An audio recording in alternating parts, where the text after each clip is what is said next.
4 días duró la cumbre de Mercosur en Paraguay, el bloque económico donde están Brasil, Argentina, Paraguay, Uruguay y recientemente Bolivia. La ausencia del mandatario argentino Javier Milei marcó el encuentro, pues un líder de ese país no se ausentaba de un encuentro así desde el año 2002. Al encuentro fue Panamá además como observador para buscar asociaciones estratégicas y el país pidió unirse al bloque. Veamos más de lo que pasó en el siguiente informe. Como Emiratos Árabes Unidos. Un encuentro con un objetivo en común, la reconciliación de los jefes de estados del Mercosur, culminaron su reunión en Paraguay. El encuentro buscaba una mayor integración de los países socios del Mercado Común del Sur, con la mira puesta en el crecimiento económico y el estancado acuerdo con la Unión Europea. No hemos llegado a un acuerdo con la Unión Europea porque los europeos tienen que resolver sus propias contradicciones internas. Aunque otros líderes regionales prefirieron centrarse en acuerdos más allá de Europa.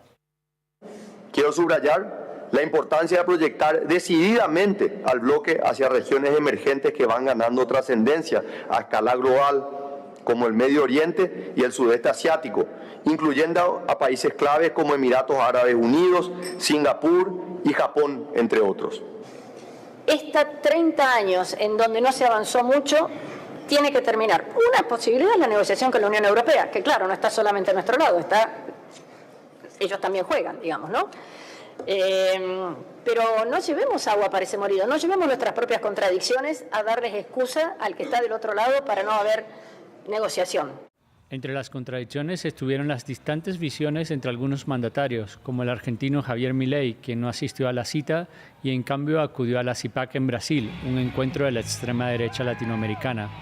Su ausencia vivió el malestar de su vecino Brasil. El Tratado de Libre Comercio que Uruguay busca concretar con China fue otro de los temas de la agenda y ha generado rechazo de los países del Mercosur. En la cumbre también se formalizó la membresía de Bolivia al Mercado Común con Argentina, Brasil, Paraguay y Uruguay, y a la que Panamá también solicitó unirse. Ante la ausencia de Milei, el presidente brasileño Luis Ignacio Lula da Silva le dijo a los medios de comunicación que la decisión de no ir era una bobada enorme. Escuchemos.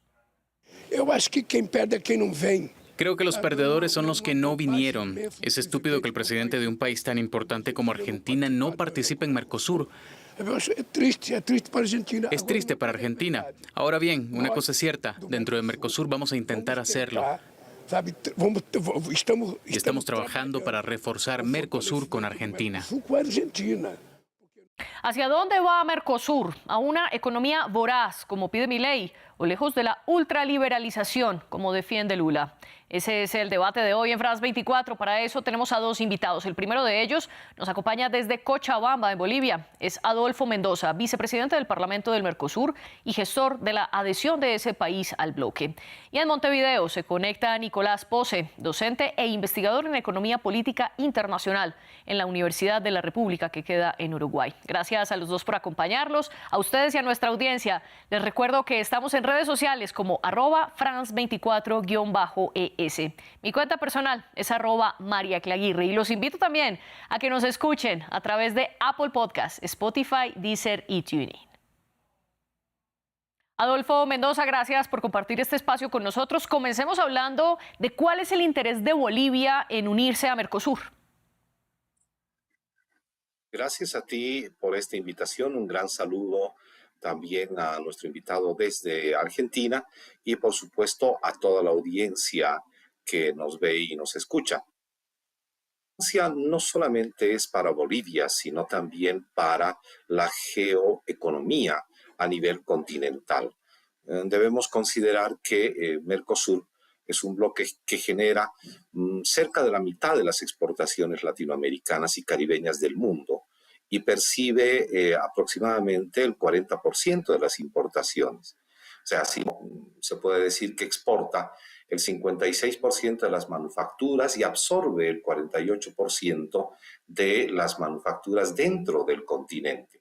En este esquema, Bolivia tiene la posibilidad de dinamizar varias acciones geoeconómicas para relacionar lo que ocurre en el bloque con los recursos energéticos, minerales, naturales, alimentarios, hídricos y otros que también son parte del potencial boliviano.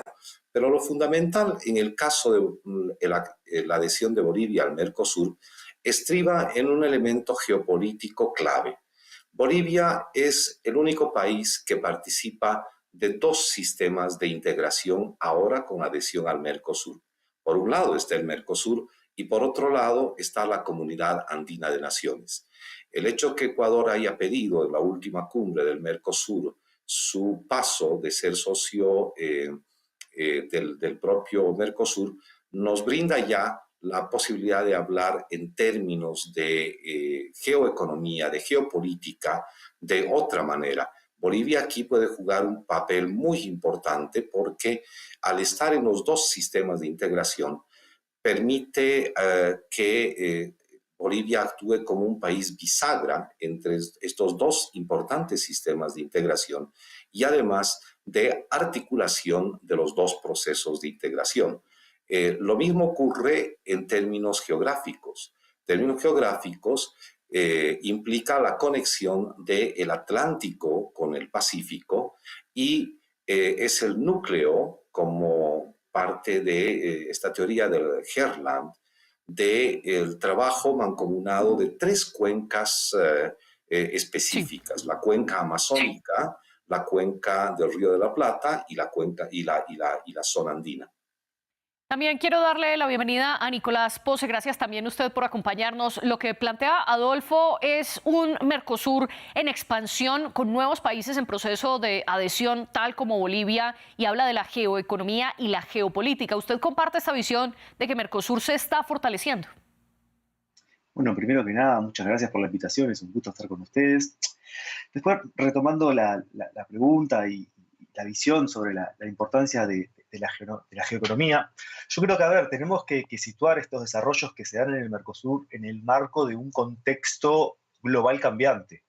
Un contexto global en el cual algunos de los paradigmas que han guiado el orden económico internacional en los últimos 30, 40 años, hoy están en cuestionamiento. Toda aquella tendencia hacia una mayor liberalización de mercados, hacia la organización de cadenas internacionales de suministro en base a consideraciones de eficiencia, todos esos fenómenos bien conocidos por todos nosotros de las últimas décadas, hoy están bajo un proceso de modificación, bajo un proceso de revisión. No por los actores que nos convocan en esta charla en particular, sino por los principales centros de poder que dieron forma a esas reglas, a esas instituciones que han generado un orden económico internacional para las últimas décadas. En ese marco reemerge la importancia de las regiones. Vamos hacia un mundo posiblemente regionalizado, en el cual los actores regionales van a jugar un rol más significativo que el que han venido jugando en el pasado.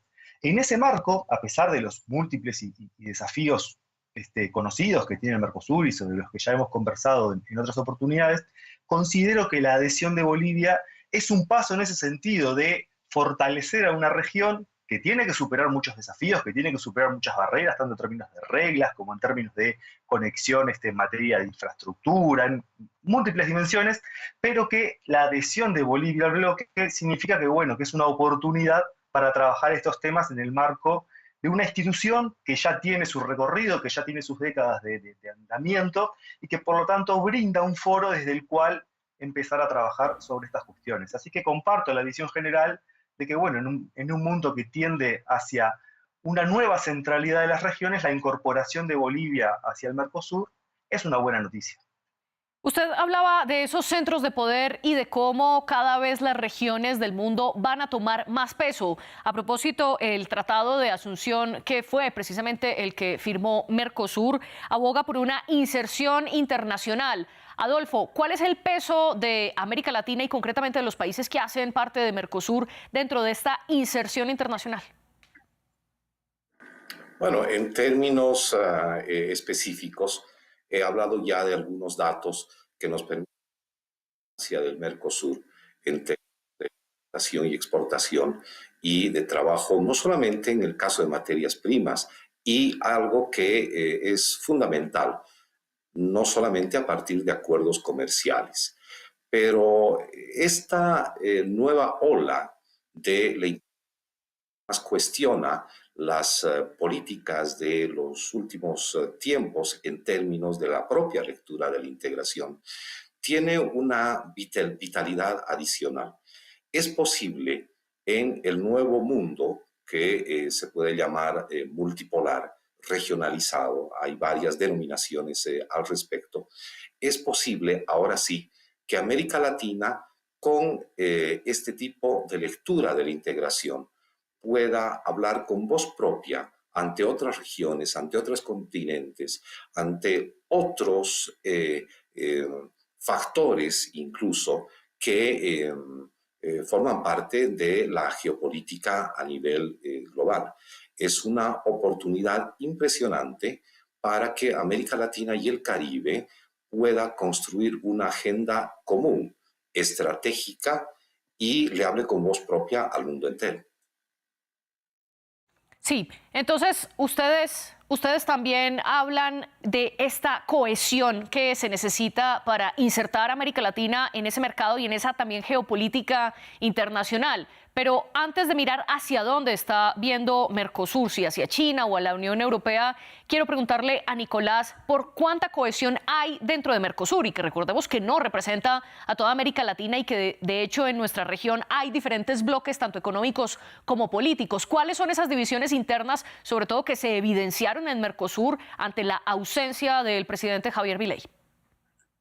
Bueno, efectivamente el esquema de integración regional, Mercosur, que es por tamaño el mayor de América Latina en cuanto a cantidad de población, cantidad de actividad económica, territorio y otras variables similares, tiene desafíos a la hora de su funcionamiento cotidiano y en particular la ausencia de uno de los presidentes en la cumbre, como acaba de suceder, evidentemente no es una buena señal a la hora de pensar un bloque que tiene cierto piso o cierta base común de cara a abordar los desafíos que tú bien mencionabas en tu pregunta.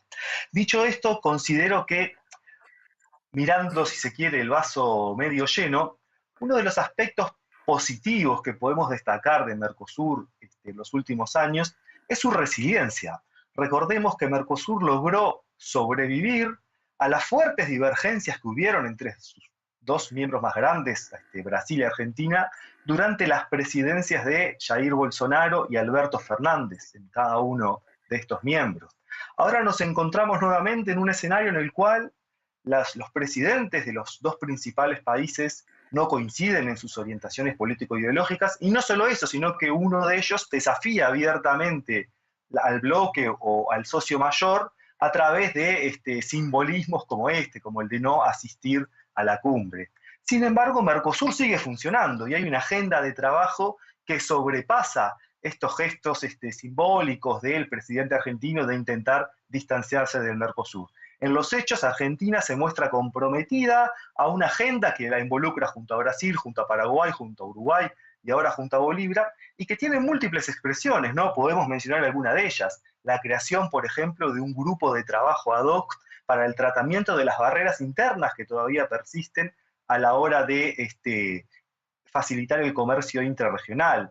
Tenemos también la rápida entrada en vigor, de un acuerdo reciente intra-Mercosur con respecto al régimen de origen, lo cual es un elemento importante a la hora de vuelta de facilitar un crecimiento, de promover un crecimiento del comercio intrabloque. Y así podríamos ir en otras múltiples agendas, incluso algunas de ellas bilaterales. Hemos escuchado en algunas de estas semanas previas a la cumbre la importancia que en particular tiene para Argentina el mantenimiento del acuerdo bilateral que tiene con Brasil para administrar el comercio automotor, que es un sector que, como sabemos, ha quedado por fuera del marco general del Mercosur.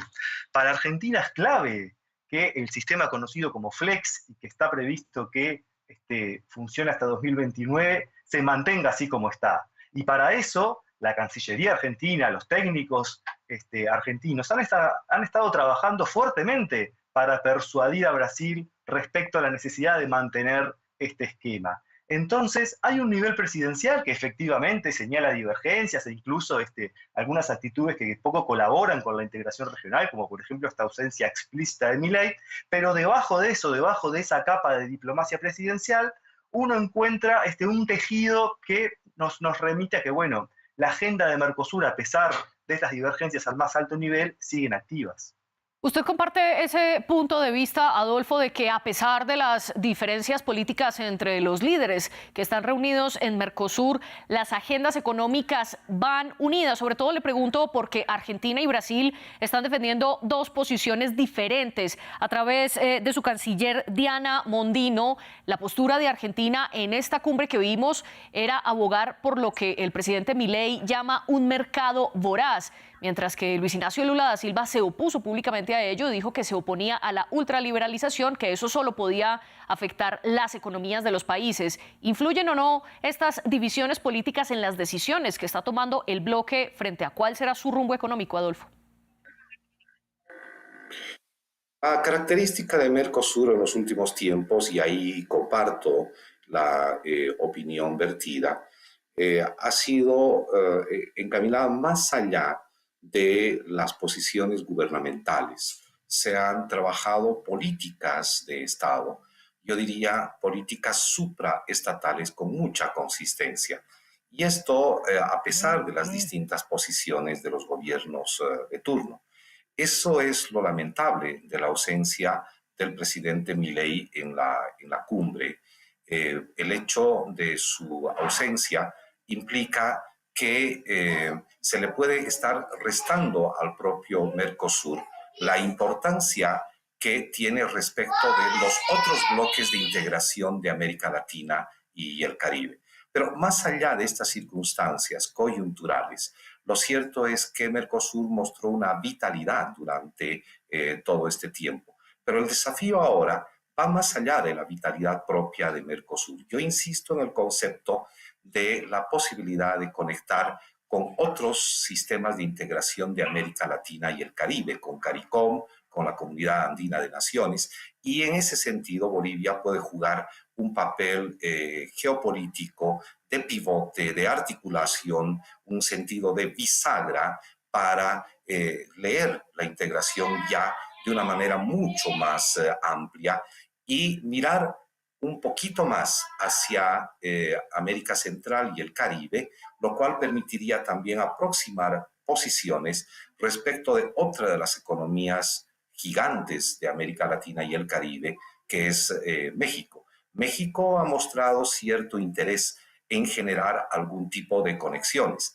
De hecho, hace 2 semanas en Cochabamba, en la ciudad que estoy, se realizó la cumbre de integración de los organismos parlamentarios de toda América Latina y el Caribe. Estuvieron presentes el Parlamento Latinoamericano, el Parlamento Amazónico, el Parlamento Centroamericano y del Caribe, el Parlamento Andino y el Parlamento del Mercosur. Entre todos estos parlamentos se acordó la conformación de una mesa común para generar como segundo punto lo que hablaba un principio, una agenda estratégica común de América Latina y el Caribe. Sí. Entonces, la apuesta va más allá de los efectos circunstanciales que puede tener la presencia o no de algún mandatario. Pero discúlpeme, lo interrumpo, Adolfo, porque quiero volver sobre ese punto que menciona. Más allá de ese intento de unión que están buscando los diferentes parlamentos de la región, concretamente, ¿qué se está haciendo en Mercosur para acercarse a otros bloques económicos y políticos latinoamericanos? Le propongo la siguiente visión. Una de las fortalezas en este momento es el ejercicio de la diplomacia parlamentaria. El Parlamento del Mercosur en este momento está dirigido por Argentina y Fabiana Martín, que es muy cercana al presidente argentino, ha estado con mucha disposición para encarar la construcción de una agenda común estratégica de América Latina y el Caribe. No es poco que todos los organismos de integración parlamentaria de América Latina y el Caribe, que están soportados por el voto popular, por el voto ciudadano, se hayan reunido para, primero, tentar la posibilidad de institucionalizar el funcionamiento de una mesa directiva de todos los organismos parlamentarios de América Latina que se propongan la construcción de una agenda estratégica y que planteen a los presidentes de América Latina y el Caribe la necesidad de una cumbre de todos los mecanismos de integración de América Latina y el Caribe. Esto frente a la cohesión interna, pero ¿realmente hay objetivos comunes compartidos, Nicolás? Y se lo pregunto sobre todo porque el presidente paraguayo Santiago Peña defendió durante esta cumbre una apertura más hacia los mercados de Medio Oriente y a los asiáticos. Brasil quiere acercarse mucho más a China, que ya es uno de los grandes inversores en América Latina, mientras que Argentina aboga más por ese acuerdo de libre comercio fallido con la Unión Europea que todavía no se ha hecho una realidad. ¿Son entonces unidas o no esas metas que tiene Mercosur?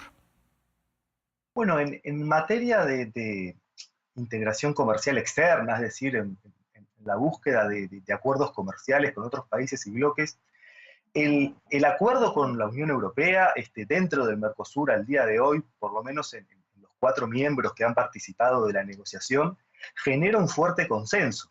De hecho, tras la última renegociación que tuvo lugar durante 2023, en la que se acordó la incorporación de una adenda ambiental adicional para trabajar conjuntamente de cara al cumplimiento con los compromisos del Acuerdo de París, y como contrapartida los países del Mercosur obtuvieron a cambio de esa solicitud europea algunas concesiones adicionales, como por ejemplo algunos márgenes de maniobra mayor para el gobierno de Brasil en materia de compras gubernamentales, o la introducción de un mecanismo de rebalanceo frente a un eventual impacto de las políticas del Pacto Verde Europeo en el acceso a mercado de los productos del Mercosur.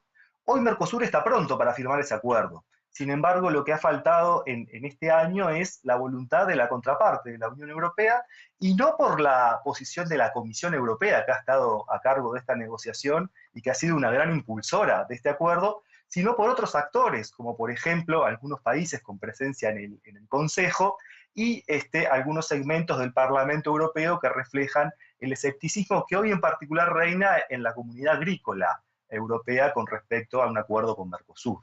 Entonces ese acuerdo desde la perspectiva del Mercosur sería un acuerdo que genera consenso, pero no consigue al día de hoy la adhesión de la contraparte. Mirando hacia otros destinos, yo creo que, en la búsqueda de expandir la agenda hacia otras regiones también hay acuerdo. Recordemos que con Singapur, Mercosur ya ha firmado un acuerdo que todavía no ha entrado en vigor, pero que está allí para ser ratificado. Hay un socio en particular que potencialmente generaría consenso en los países del Mercosur, que es Japón, un socio con el cual se están explorando conversaciones iniciales, pero que seguramente, en caso de que la contraparte también responda, se podría avanzar. Después aparecen otros casos que son más difíciles, ¿no? Y ahí pienso en particular en el caso de China, porque si bien puede haber mucho espacio para la búsqueda de distintos tipos de arreglos sectoriales o específicos, todos han estado de acuerdo con la propuesta de Uruguay de reactivar el mecanismo de diálogo Mercosur-China. Luego, a la hora de pensar en un acuerdo del acceso a mercados más tradicionales, ahí emergen un conjunto de desafíos, ¿verdad? Tanto de naturaleza geopolítica, o más bien diplomática, como de economía política. En materia diplomática sabemos que Paraguay no mantiene relaciones formales con China, sino que lo hace con Taiwán, y también sabemos que la industria manufacturera china representa un enorme desafío para los tejidos industriales tanto de Brasil como de Argentina. Más allá de eso, puede haber espacio para la búsqueda de acuerdos sectoriales, específicos, más acotados, menos ambiciosos, y creo que eso es una agenda pasible de ser recorrida. Entonces creo que hay algunas iniciativas que tenemos que tener en cuenta, se dan en un mundo de por sí complejo. Es un mundo que tiende a estar cada vez menos proclive a la firma de este tipo de acuerdos, un poco relacionado con lo que hablábamos al inicio de esta conversación, con el retorno de la geoeconomía a la política mundial, con el retorno de la política industrial a gran escala y con el retorno de cierto proteccionismo comercial por parte de los principales jugadores del comercio internacional y de la economía mundial, que hacen que sea más desafiante que en el pasado cerrar este tipo de acuerdos. Así todo, hay algunas agendas en común. La principal divergencia que podemos encontrar al interior del Mercosur al día de hoy con respecto a esto tiene que ver con la posibilidad o no de avanzar a distintas velocidades. Esto es, la negociación bloque a bloque que defiende actualmente el gobierno de Brasil y que también defiende el gobierno de Paraguay, y la posición que ha mantenido Uruguay durante los últimos años de demandar una mayor flexibilidad para avanzar bilateralmente en la medida que no haya un consenso intrabloque, y que la posición actual del gobierno argentino parece acompañar, pero acompaña de una forma que también cabe destacar no es del todo fuerte en la medida que el propio presidente, como se ha señalado, no se presenta a la cumbre. Entonces creo que la principal divergencia está por ahí, por si se mantiene el formato de las negociaciones bloque a bloque, fundamentado en la búsqueda de una eventual unión aduanera consolidada, o si se permiten mecanismos más flexibles o de velocidades diferentes. Nicolás, discúlpeme, lo interrumpo para darle también la palabra a Adolfo. Adolfo, ¿cuál es su postura frente a estas dos opciones de las que habla Nicolás? ¿Una negociación bloque a bloque o una negociación mucho más flexible y a diferentes velocidades? Con el ingreso a Bolivia y la propuesta que Bolivia tiene para el Mercosur y para América Latina, obviamente la salida es la posibilidad de fortalecer la negociación bloque a bloque, pero sin negar la soberanía de cada uno de los países para entablar acuerdos bilaterales. Pero esto ya va más allá. Yo insisto en el concepto inicial de Bolivia como eje articulador de los sistemas de integración. Y esto implica ampliar el bloque del propio Mercosur, generar acuerdos con otros sistemas de integración de América Latina y el Caribe, porque esas condiciones van a permitir que los futuros diálogos con otras regiones en el mundo entero cambien de estratégica, sea un giro ya postura que tenemos actualmente de la integración. Sí. Quiero que volvamos sobre el punto de qué está pasando con la Unión Europea y qué tanto se logró avanzar o no por parte de los países latinoamericanos frente al acuerdo con la Unión Europea antes de poner nuestros ojos y nuestro enfoque en China. Nicolás bien mencionaba que el punto mayor de división entre los europeos y los latinoamericanos es el Pacto Verde. Al respecto, la Unión Europea lo que le pide a los latinoamericanos, sobre todo a los latinoamericanos de Mercosur, es que garanticen que los productos que exportan a la Unión Europea no sean producto de deforestación, por ejemplo, lo que es el caso de la ganadería o de la soya en lugares como Pantanal en Brasil, que es un poco más abajo de la Amazonía, e incluso productos amazónicos. Es de allí, entonces, que Brasil es uno de los grandes opositores y uno de los grandes críticos a decir que las divisiones internas están en la Unión Europea y que son ellos los que las tienen que resolver. Nicolás hablaba de la posición de los agricultores. Adolfo, pero ¿qué tan unido está Mercosur frente a esa posibilidad de diálogo frente a la Unión Europea? En este momento, la posibilidad de diálogo desde América Latina, desde el Mercosur, está abierta. Hay un conjunto de asuntos que tienen que resolver las economías nacionales, en el caso de Europa, que no están siendo correspondientes con el sentido mismo de actuación de la comunidad europea en cuanto tal. Hay bastante dificultades con la focalización de los conflictos, especialmente a partir de la agricultura, que tienen sus propias características. No es lo mismo la postura de los agricultores en Alemania que la postura de los agricultores en Francia o en España. Entonces, no va a poder avanzar una agenda con Europa mientras no ayudemos incluso nosotros a resolver este tipo de diferencias internas que tiene en este momento Europa.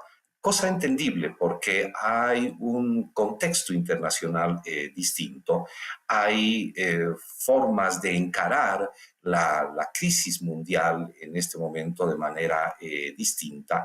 La guerra entre Rusia y Ucrania ha golpeado de una manera sistemática a toda la Unión Europea, pero lo ha hecho de manera tal que algunas de sus economías están en desventaja respecto de otras. Por tanto, lo que América Latina, lo que Mercosur pueda hacer para colaborar en abrir los nuevos escenarios de diálogo y colaborar también en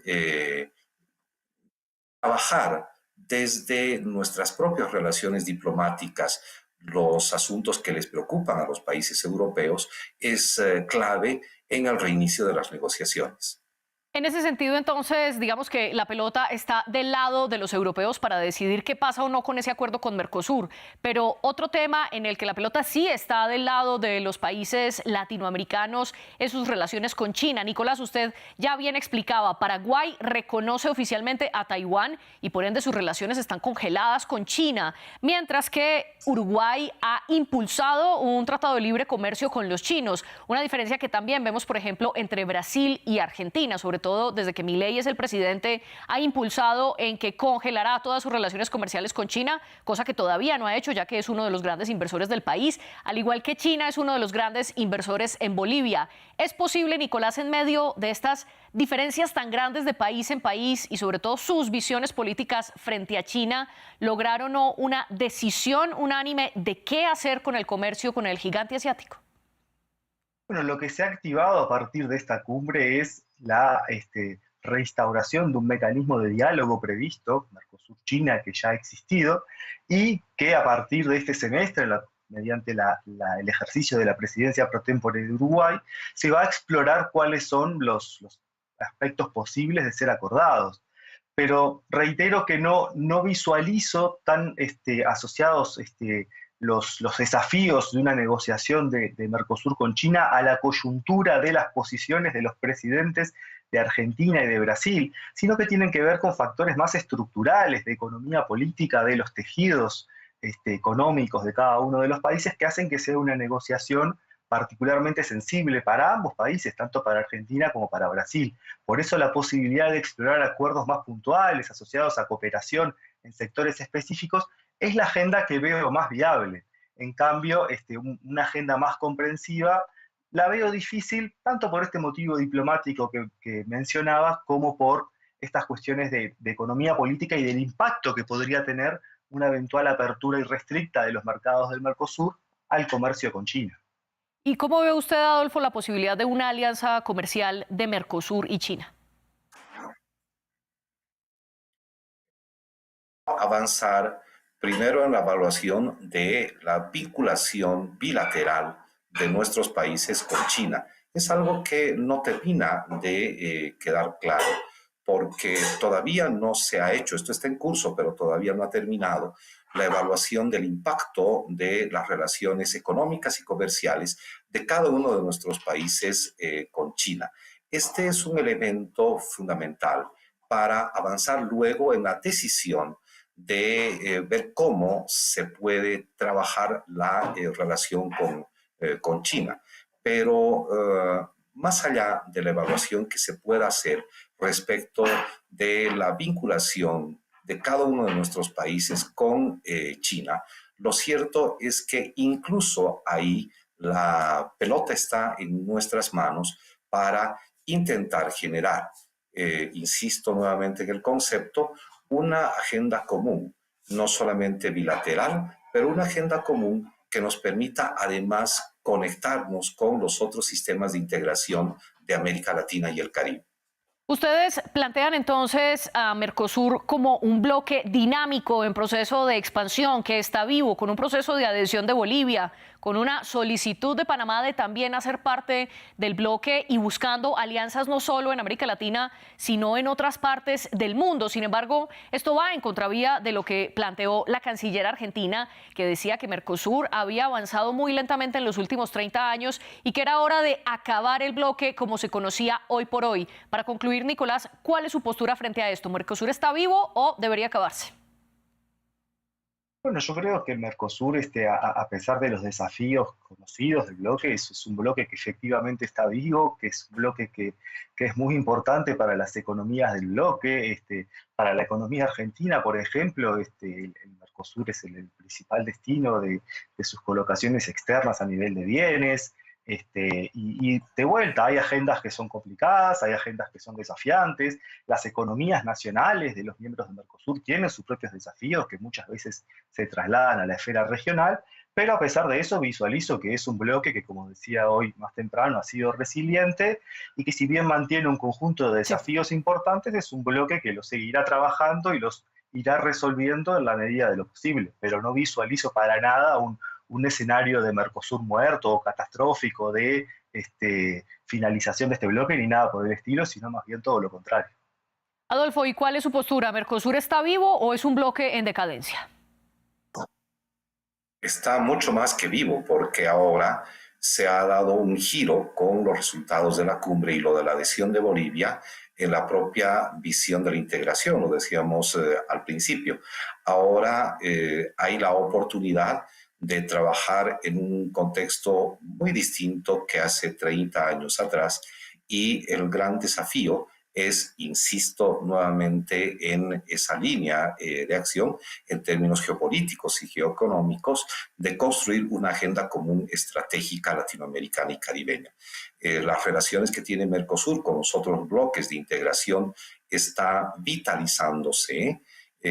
Insisto también en el hecho de la participación del Parlasur, del Parlamento del Mercosur, en la cumbre de integración de los organismos parlamentarios de América Latina y el Caribe, lo cual ubica a Mercosur con una agenda que está marcada no solamente por acuerdos comerciales, no solamente por acuerdos económicos, sí, sino con una perspectiva de actuación geopolítica a nivel continental.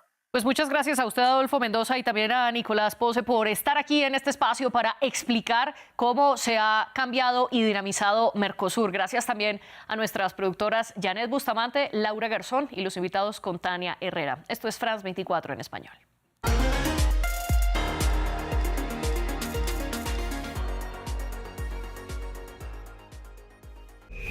Bienvenidos a Corresponsales, el programa de France 24 que los invita a dar una vuelta al mundo de la mano de nuestra red de periodistas. Cada semana, una vuelta al mundo con los reportajes de los corresponsales de France 24. Corresponsales en France 24 y france24.com. La historia de nuestro mundo está en constante cambio. El flujo de información es cada vez mayor. Estamos ahí con todos los temas. Nos comprometemos con la verificación, desde el terreno, en todas las circunstancias, para anticipar el futuro y entender el presente. Lo acompañamos 24 horas, 7 días a la semana. France 24, una mirada diferente a la actualidad. Liberté, égalité, actualité.